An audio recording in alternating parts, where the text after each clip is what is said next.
I might as well tell you, ladies and gentlemen, I'm not Flip Wilson. You know that? I might as well open up. Things have gone better than I expected. I was upstairs washing dishes, waiting for the cub to empty out so I could clean up down here. And the manager came up and said, Flip Wilson didn't show up. You're on next. So don't give me a hand when I'm finished. If you want to do me a favor, stack up some of these goddamn chairs. Pick up some of this paper laying around here on the floor. That'll be a big help. I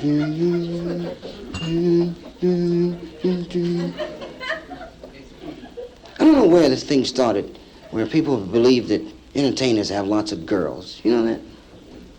People imagine that we go from city to city, and wherever we're appearing, girls mob us, tear our clothes off, ravish us. When? When is the ravishing gonna start? I tear my own clothes off, honey. I'm not gonna hold up a ravish. Everybody needs a little ravish every now and then. Now, I admit you meet a lot of girls. You gotta be careful. Well, last year, I'm here in Chicago.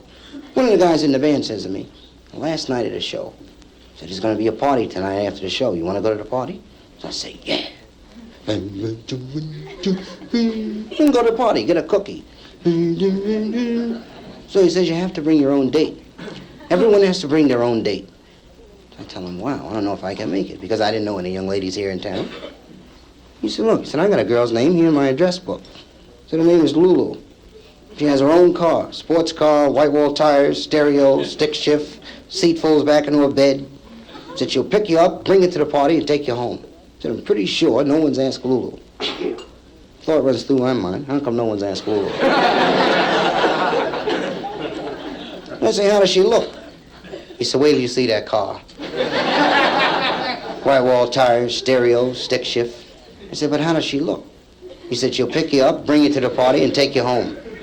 I said, I'm pretty sure no one's asked Lulu. I said, damn, nobody asked her twice. He said, do you want to go to the party or don't you? He gives me the number.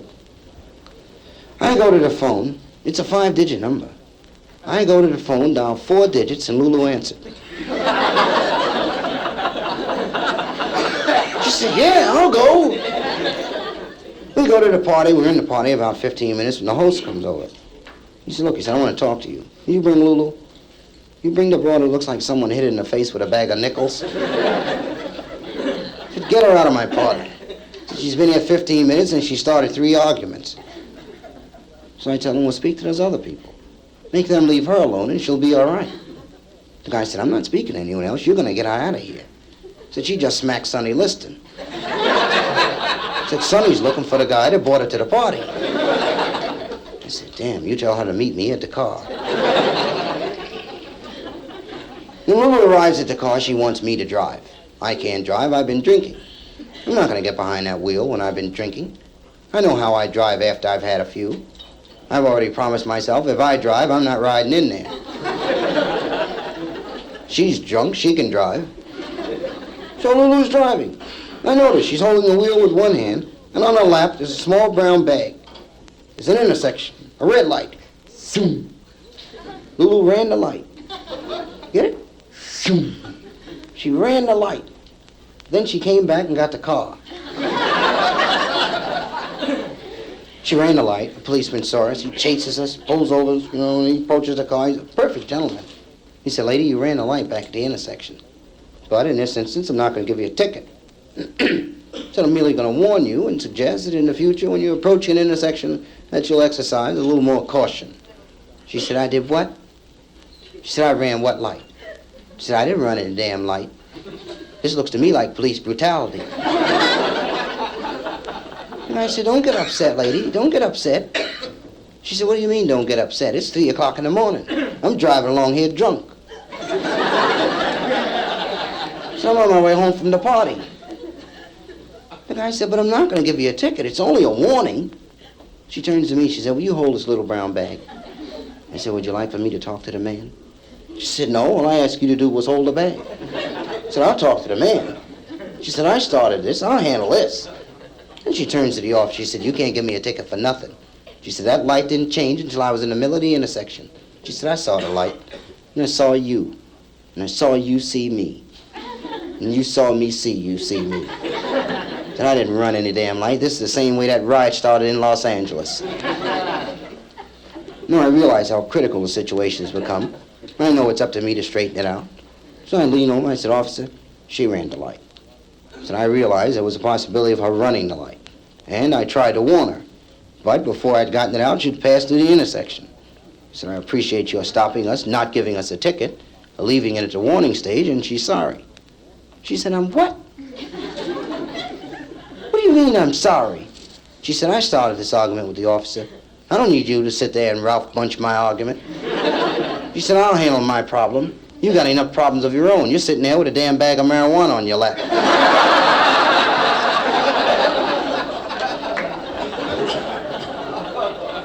Oh, rough situation.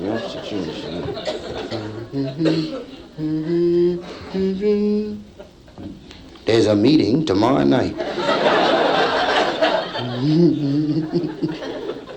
Have fun. I gotta say hello to my cousin upstairs in the kitchen.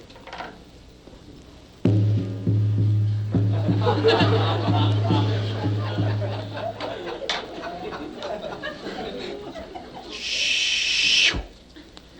Yeah. I had an uncle who had a chance to be an entertainer. He got a little nervous. Well, everyone should be nervous, but he got a little more nervous than was necessary. Well, my uncle was around during the very great popularity of the radio programs. Remember those shadow programs? When the Shadow was on? My uncle was janitor in a radio station that featured the Shadow. And one Sunday evening, the fellow who did the opening intro to the Shadow program didn't show up. And the station manager says to my uncle, he said, look, run down this script for us, will you? My uncle read it. Who knows what evil lurks in the hearts and minds of men? The Shadow knows. The guy said, great, run it again. Who knows what evil lurks in the hearts and minds of men? The Shadow knows. You know, about to go on the air. The guy said, we're going on the air. Countdown. Doop, doop, doop, doop, doop. The guy points to my uncle. Uncle said, who knows what evil lurks in the hearts and minds of men? The Shadow do.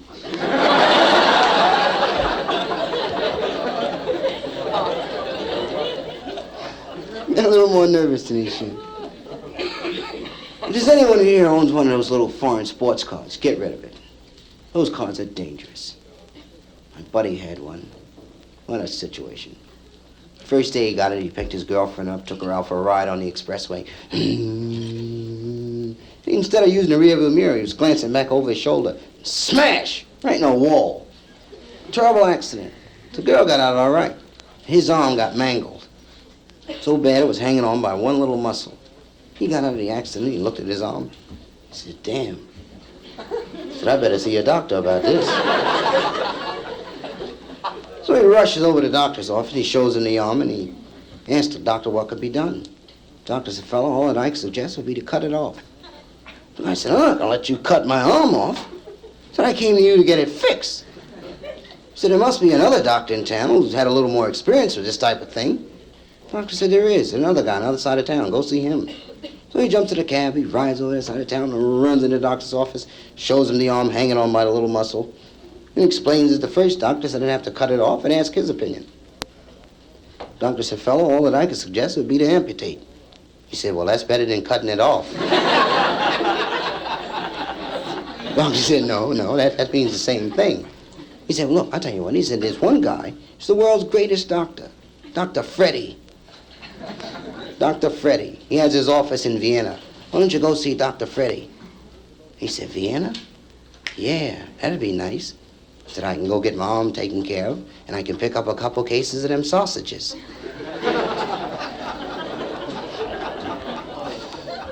Said, I like them sausages. Said, them Vietnamese sure know how to make good sausages. So he flies to Vienna, he gets the appointment with Dr. Freddy, walks in the office. Freddy's sitting there, got a scotch and water, a Ray Charles record on the box there. Freddy said, lay the arm on the table. And he laid the arm on the table and he explained to Freddy about the other two doctors said they'd have to cut it off. But he said, well, just a minute, I'll check it out. You came to the greatest. I'm the one who knows what's going on. I'm the doctor. You just relax and keep that arm from falling on the floor. Then he goes over and he gets a giant medical volume down. He's reading it. He said, Say, yeah. Said, that's what the book say. Said, And he gets his microscope. He looks at the little muscle. Said, damn. Then he turns to the guy and he says, you don't mind if I turn that record over to you? He turns the record over. Said, yep. Said, fella, said, we don't have to cut that off. And the fella said, no. Said, hell no. 10 minutes, that's gonna fall off by itself.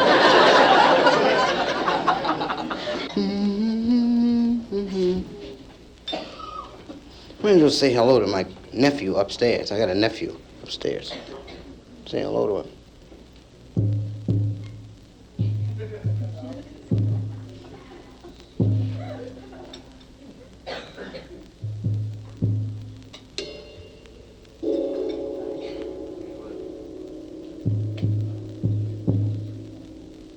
Whipped a little holiday greetings in there, too, you know.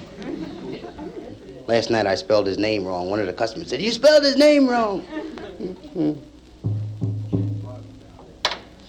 know, you start light up.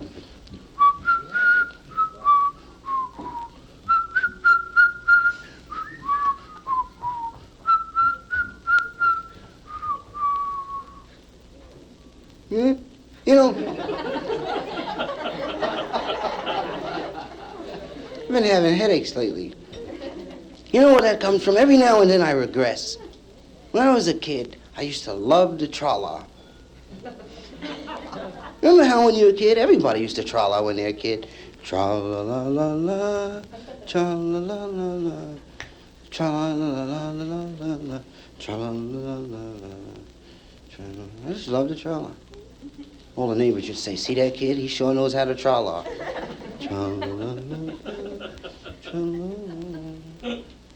A long time ago, there was a little boy. And, well, let me tell you why I do this story. The way the entire situation came about. A couple of days ago, I went out to one of the schools in the poverty area to talk to the kids. And my reason for going was the teacher had asked me. That's why, a personal invitation. Like she rolled over that morning and said,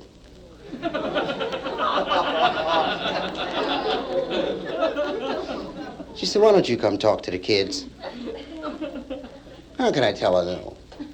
So I go out, and I'm sitting there, and the kids, you know. And one little kid asked, said, Mr. Wilson, is America the land of opportunity for a spade? I said, damn, I can't let this kid lose his faith in America. So I told him the story of another kid, a long time ago. This little kid, lived with his mother and father. That was cool. Kid wasn't working anywhere. His parents were leaving the yard, and they noticed he's doing a lot of weird things around the yard. So he took him into the doctor's. The doctors checked his head, shined a little light in his ear. The doctor said, damn, he's almost off his cookie. This kid's damn near gone.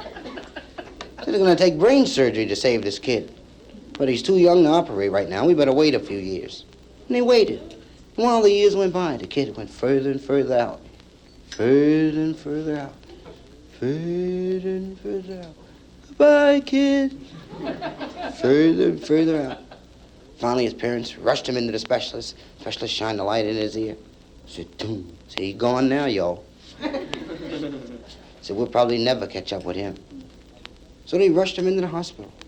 And they're operating. They flew in leading brain surgeons from around the world. They're operating on his head. And taking things out, dropping them all on the floor. 5 hours they operate. Then the bell rang. Coffee bell. Time for the doctors to go to coffee. One doctor said, man, it's time to go to coffee. Another doctor said, I'm not gonna, How are we gonna go to coffee when I finish with the guy? Another doctor said, damn if I'm missing coffee. So we've been here 5 hours, Jack. We can go to coffee. He's not going any place. So they went to coffee. They were gone about 15 minutes. When they came back to the operating room and looked, the patient was gone. They sent out bulletins all around the hospital, all around the state. They didn't find the guy. That's what convinced me that America's a land of opportunity. That escaped mental patient went on to become the governor of Alabama.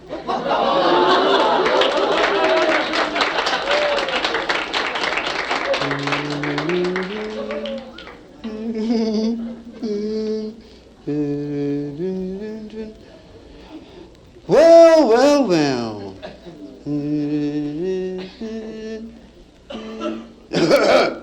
I'm gonna smoke. That's what I'll do. I smoke. You know? Yeah, that's it. So I'll just light up here.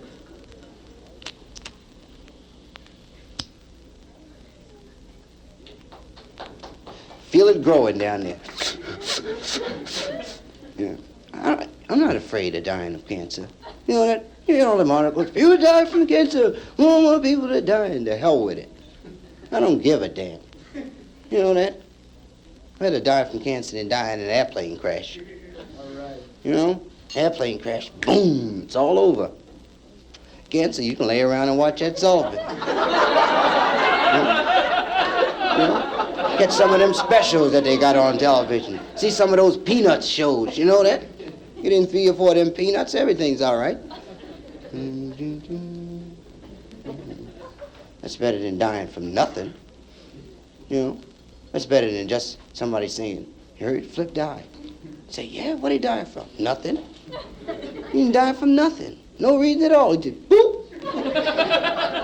You know? I have a reason for dying.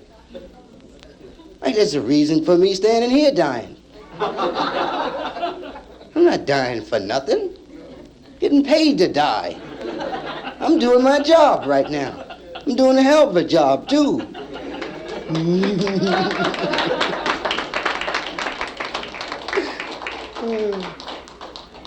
I think they want to throw some dirt on me.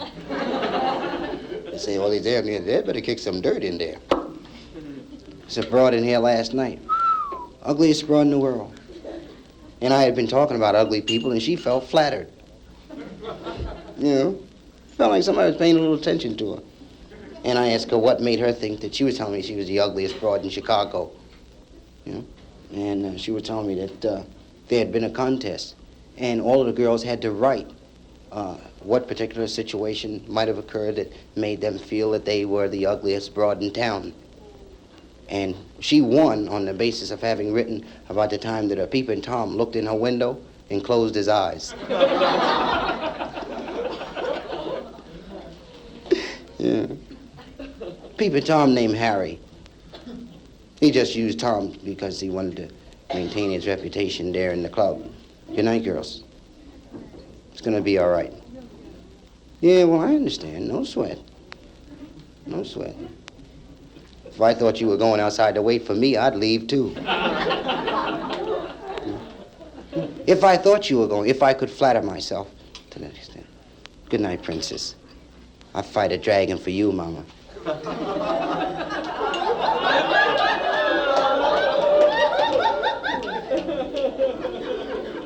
I'd kick a dragon's ass for her.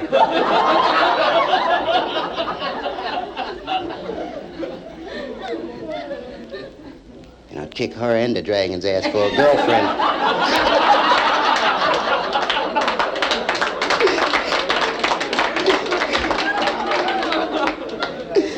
Yeah, it's getting close to time to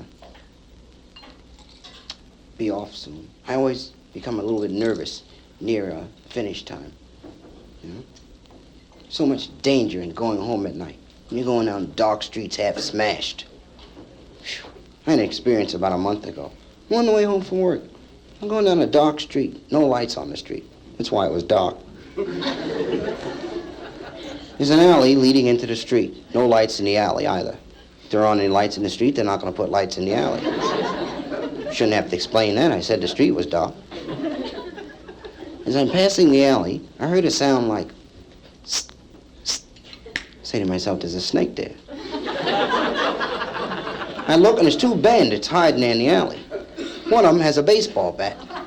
The guy that has the bat says, stick 'em up. Let me show you how fast my mind works. The moment he said that, a voice in the back of my mind says, this guy's gonna rob you. Right away, I know he's an amateur because professional bandits use guns. Professional bandit carries a gun. That way, if he's robbing someone and the police comes, he can put the gun in his pocket and run.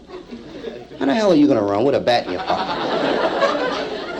So I say to myself, I'll talk him out of this. He don't know what the hell he's doing. All I have to do is drop a short, heavy story on it. You got to go for it. I got to come on strong. I know this.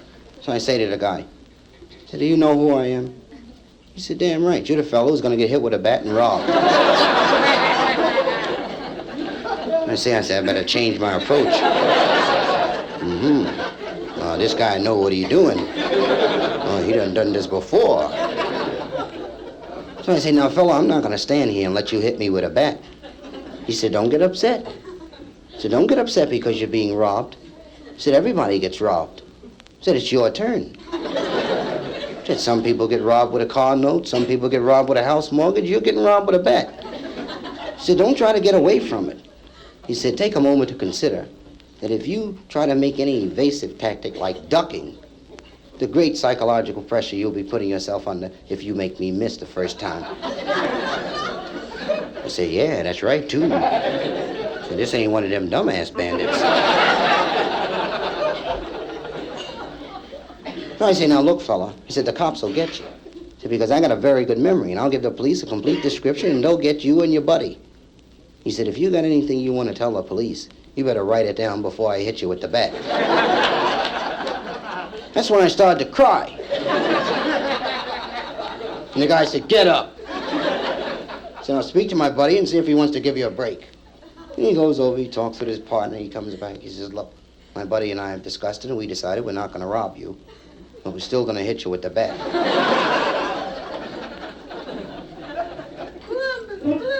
I'm going to do that now, honey. I wouldn't leave without paying respects to the guy who made all of this possible. Chris gonna find Ray Charles, honey. He gone to America on that boat.